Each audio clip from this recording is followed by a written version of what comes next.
Hey, Kennis Russell here. Today I'm going to do a review of my Trace Elliot bass amp. This is the 1210 500 watt 210 bass combo. It's got the 12 band EQ. I'm going to just go through some of the functions, show you some of the sounds. Right off the bat, I think this is a great amp. It is a little pricey, but it is a great amp. And when I played it for the first time, I thought that is the tone I've been looking for. The guitar, this is an American Fender Jazz. It's passive, it's not active. But I'm going to play a little bit and show you kind of the functionality of this. Then we'll take a look at the back and see what kind of things you can plug in on that. But to start with, I want to go over all the way on these functions over here. All the way over here on the left side, this is the gain. And what this does is this sets your level of your bass going into the amp so that you don't have, you're not getting too much into it and then it's starting to clip and peak. But it's also, you're not too low and you're having to crank up hiss. Right up down here, this button here is a high-low, so if you have active pickups, you're going to put it into the high. If you have passive pickups like me, you're going to keep it in the low. So this is just going to reduce the amount that it's allowing in here. But it's got these 5 LEDs up here, and as I'm playing, you can see that they'll start to come up across here. And what you want to do is get this all the way up to where it's hitting this middle orange amber LED. If it starts getting into the red, you know you're clipping and you're getting too much gain in here. So for me, if you start, typically you'd kind of start off here and play a little bit. And I'm going to just keep on cranking this.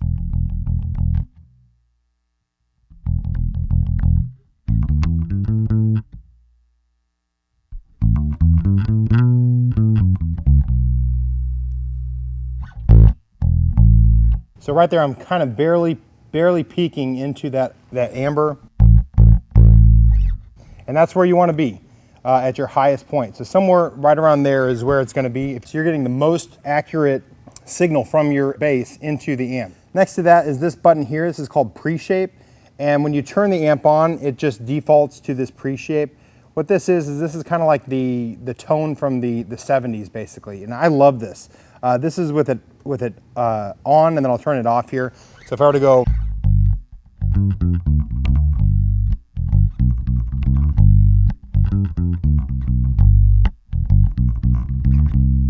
and then play that same thing with it off.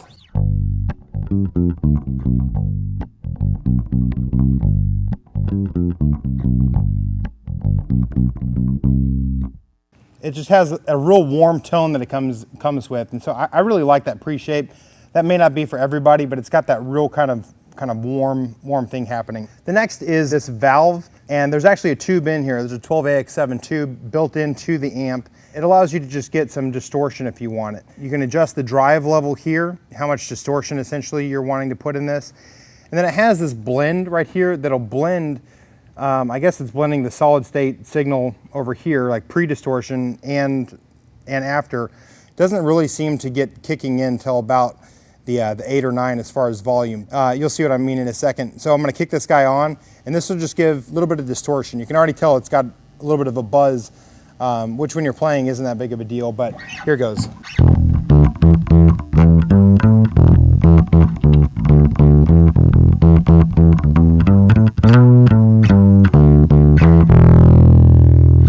And you can see here I'm going to just pull this blend down a little bit.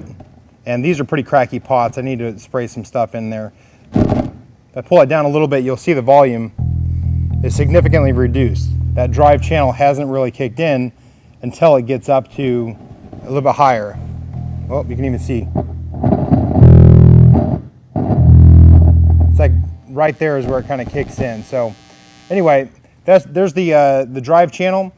And next to that, we've got the 12 band EQ.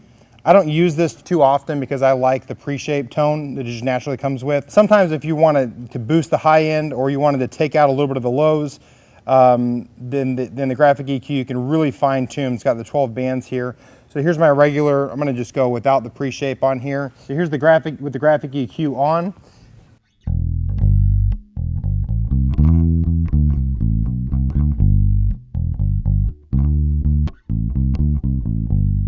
And I can pull the highs up if I wanted to, and pull the lows back down and get more of a twangy.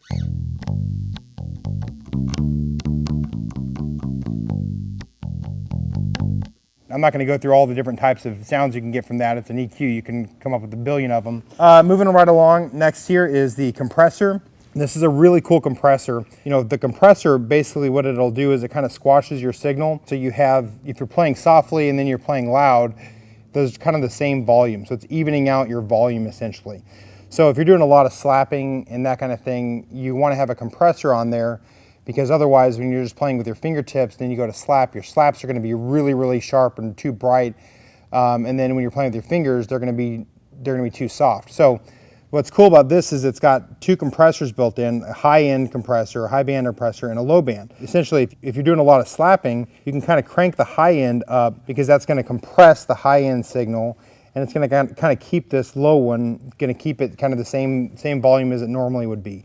Most of the amps that have a compression built in, it's just one compressor, and that's it. So this is kind of, you know, it's not necessary, but it's an additional function.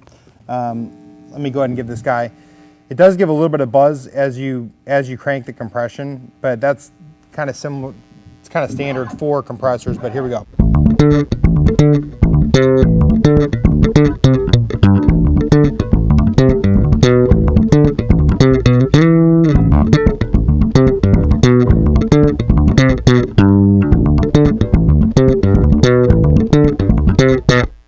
That's with it on, here's it off.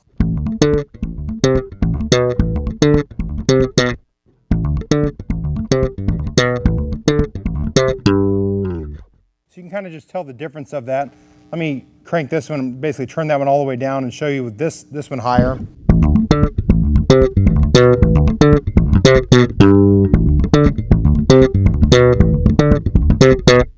then I'm going to do the opposite.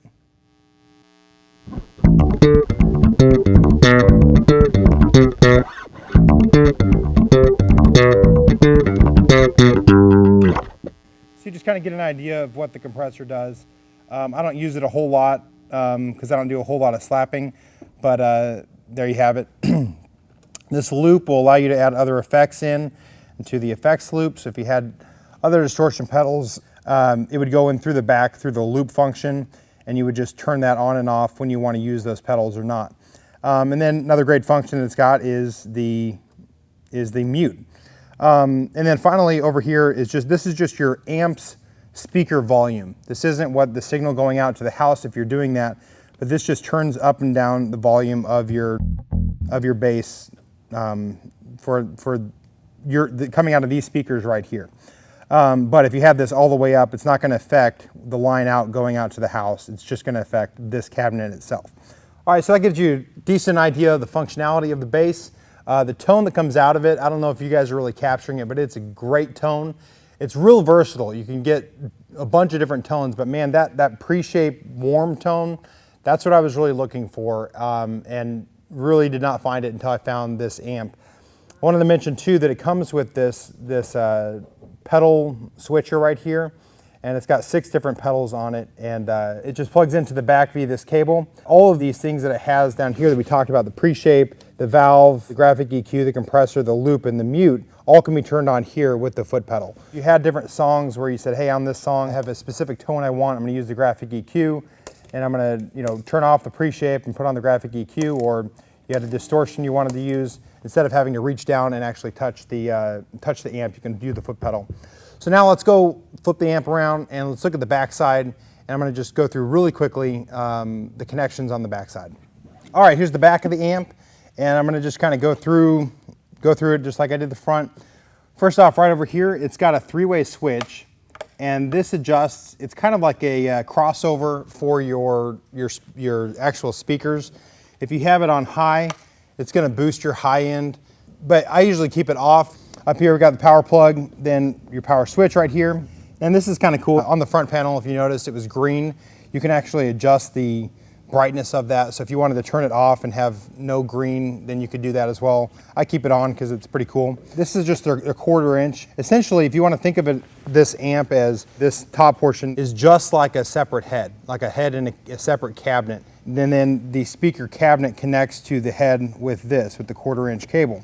Cool thing about that is, I mean, if you wanted to, you could actually even take off this head and use that separately as just a separate bass amp head if you wanted to put it with a different cabinet. And then it's got this speak on out as well. So you can do 2 outs on here. If you had a 18-inch or a 15-inch subwoofer that you wanted to play along with this, you could. This amp has it's a 500 watt amp. When just one speaker is plugged in, it's 350 watts, I believe. Right now, this cabinet, the way I've set up, I'm using 350 watts. If I plug this in and use another cabinet, it's going to divide the 500 watts in half, and it's going to give 250 for this cabinet and another 250 watts for the 18-inch cabinet or whatever other cabinet that I have going to it. Next, we've got our outs here. We've got our line out XLR, which is going to be your balance signal, and then your line out 1/4 inch. And if you're just plugging it into one, just doing a mono, you always use your left for mono.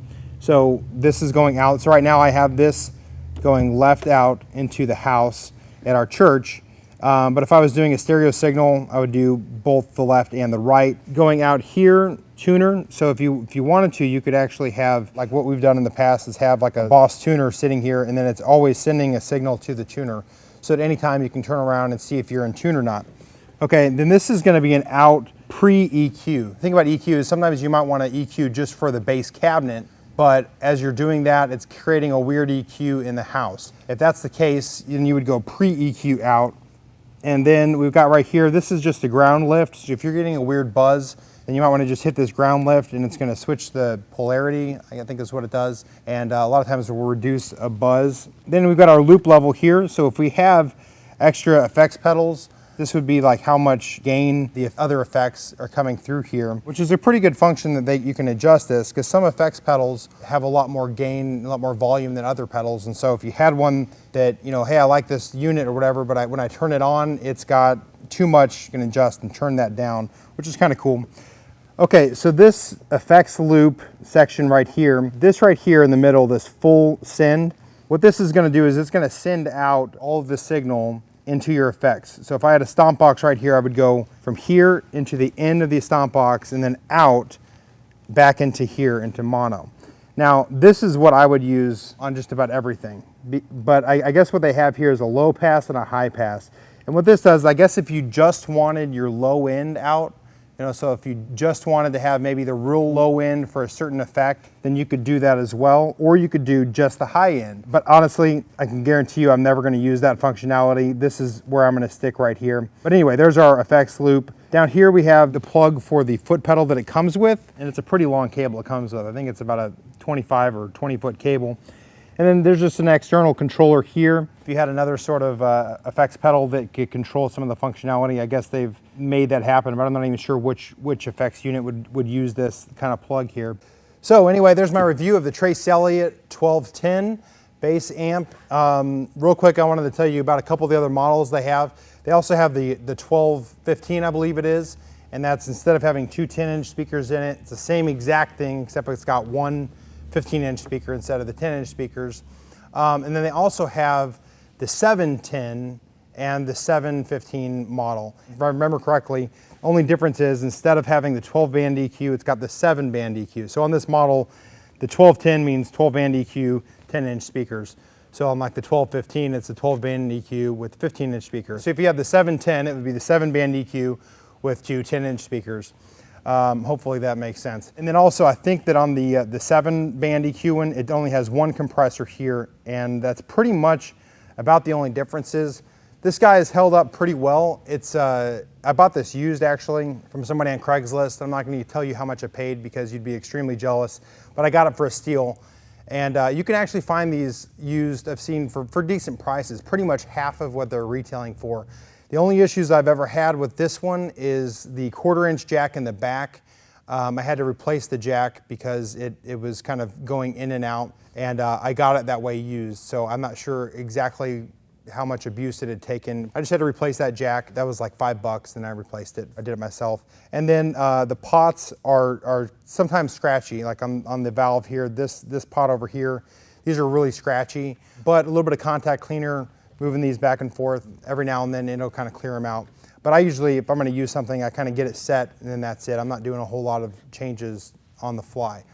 But anyway, here's the Trace Elliot 1210. I hope you like this review. If you like this kind of content, please like, comment, and subscribe. and thank you so much for watching.